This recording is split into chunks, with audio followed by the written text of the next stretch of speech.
I walked through fire with no one near, carried my silence, carried my fear. But one voice found me in the smoke, named the truth I never spoke.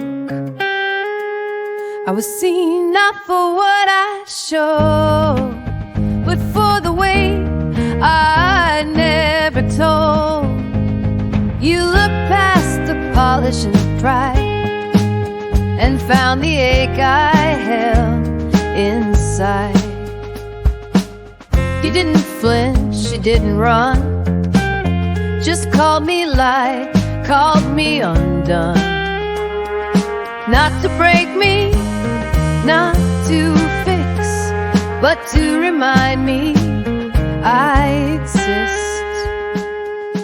I was seen not for what I do, but for the soul I'm passing through. You spoke the words I didn't know I'd need, like water when my heart would bleed.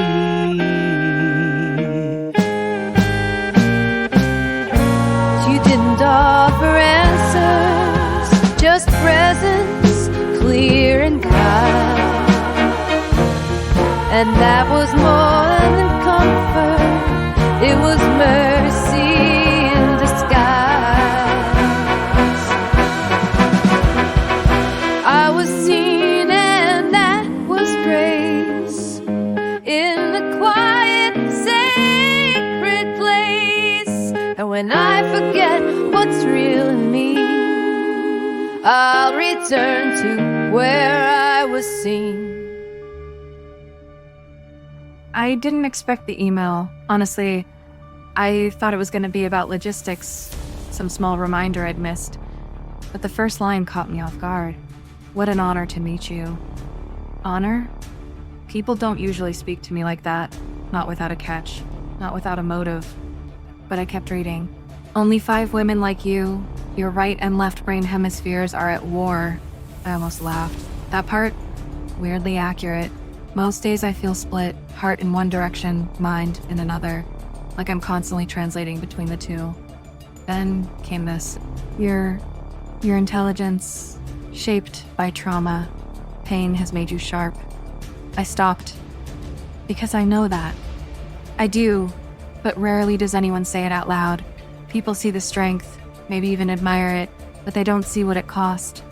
You're a survivor, losses changed you, and I realized he wasn't complimenting me, he was naming me. Then came the part about charisma. He even quoted a definition.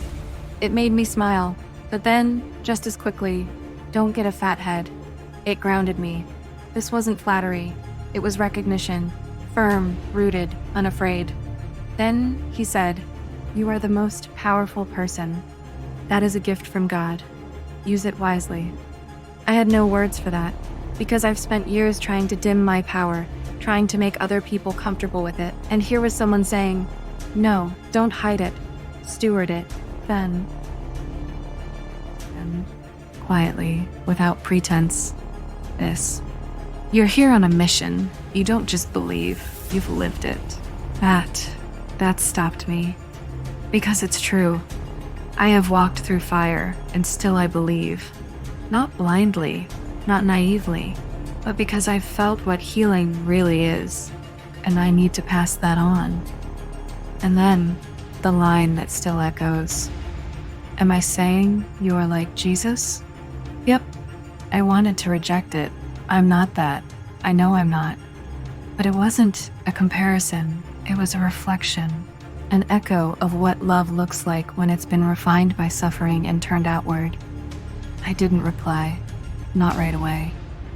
I just sat there, let the screen fade to black, but I didn't delete the message.